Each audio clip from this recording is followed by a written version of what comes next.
Hello, how are you? Welcome back to the Nashville Nose. I'm your host as always, Dr. Magnifiscent. How's it? And I'm really excited about today because we are going to do another first impressions video on a fragrance that I've been very curious about for a long time. From one of my favorite perfume houses run by one of my favorite perfumers of all time and a world famous very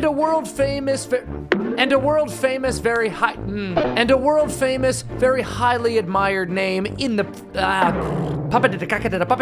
how now blah blah blah blah. That's how the professionals do it. Can't wait for the blooper reel. One of the most prestigious names in perfumery, widely beloved by oh so many. If you're a major frag head just like me, you know this name. I'm talking about Maison Francis Kurkdjian, the nose that invented at the ripe age of 24. Le Male by Jean-Paul Gaultier. You know, the bottle with the boner. A smash hit when it came out in the 90s. And this scent I absolutely love. I'll always have it forever. It ain't junk, even though the bottle has junk on it.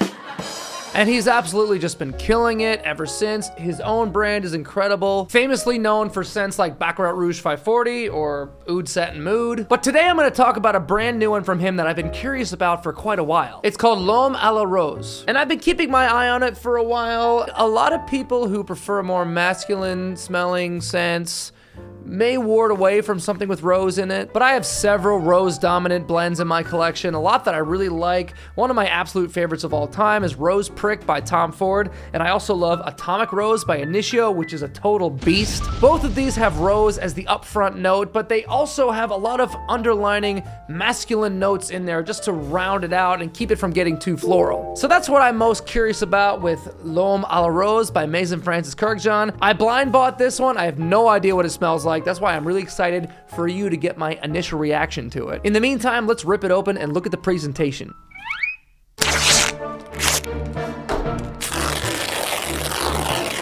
There we go. Here's the box right here. Now this is the 35 ml, which I usually go for if that's available because it's a lot cheaper. This is not a cheap house. I like the rose design on the side. That's pretty nice, ain't it? We got the logo up top, all the information on the bottom. Careful kids, it's flammable. Well, let's open up the box and see the bottle. Oh man, this is a tough one to open. Let me see if I can use the knife. Ooh, no. Oh, there it goes. I also love this about the MFK presentation. They have this little box inside the box, so you take the outer box off, and sometimes it comes out easy, sometimes it doesn't. Yeah, there we go. And it's got this little coffin on the inside, basically. It's got a little tassel for you to pull on so you can slide it out. It's got more literature right here, which I'm not gonna read because I don't have time for that. And here's the bottle nestled safely in its cute little coffin. Aww. There it is.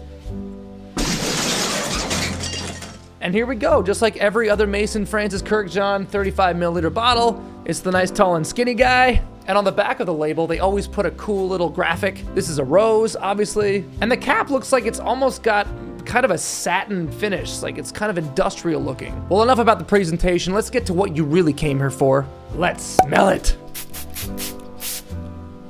Oh, getting hit in the face with some rose right off the bat. Ooh, that's in the air. Woo, give it a second.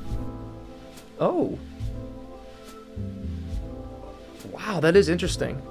Ooh, okay, yeah. It's not very floral. It's actually really herbal and green. That's kind of what I'm picking up initially on my first reaction.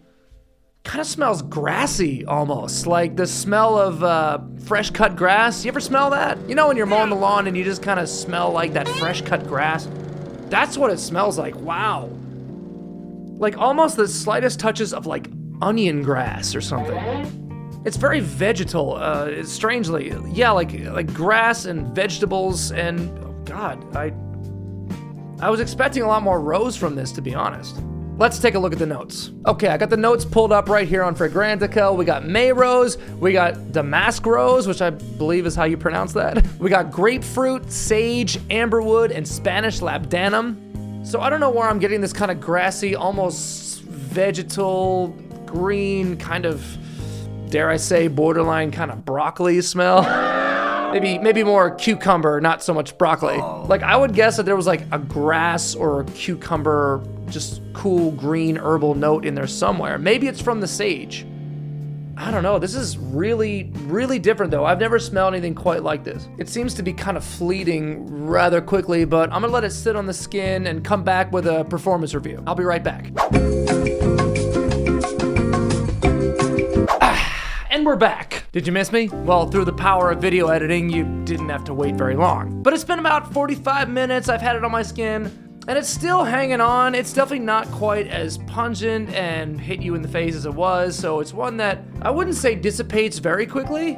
Due to the intense nature of these notes, I'm not surprised that it is hanging on pretty well. To be honest though, out of all the Maison Francis Kurkdjians that I own, this, so far, at least to my initial first impression, is my least favorite.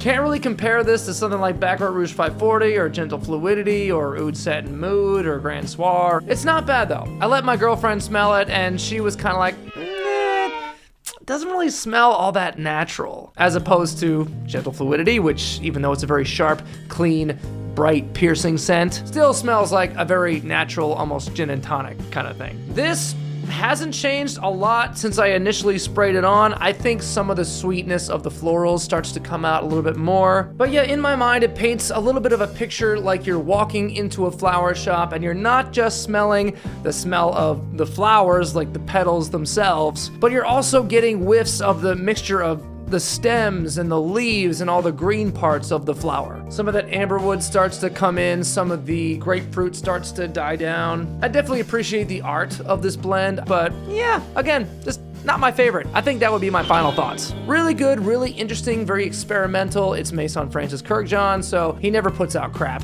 So I'm gonna live with it for a little bit, and maybe I'll feature it in a video in the future, and who knows, I may have a different opinion of it. I wouldn't really call this blind buy safe. You know, I'm glad to have it just to appreciate the art of it. I can't say this would be a really signature-worthy scent, or if you're gonna own just one Maison Francis Kurkdjian scent, that this should be the one. It's not something that's in the designer realm or even close to that, but yeah, it's cool. I don't know. I can also see a lot of people not liking it. And I can kind of tell that already from looking at reviews. It's very mixed. But I think if you're really into florals and you want something that's really different, really left field, even after the dry down, it still is kind of giving me tinges of like grass. It's very vegetal in that way. And it is intriguing. It is definitely lighting up some of the neurons in my mind. So as a fan of arts and artistic perfumery, I have a great appreciation for it. I think it's fantastic. But again, I suggest sampling first. Don't blind buy this one. And there you go, a fun little adventure, my first impressions and first initial thoughts on L'Homme à la Rose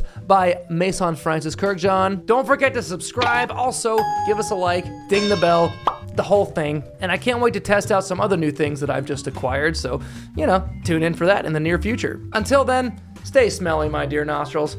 I'll see you on the next one. The doctor is out.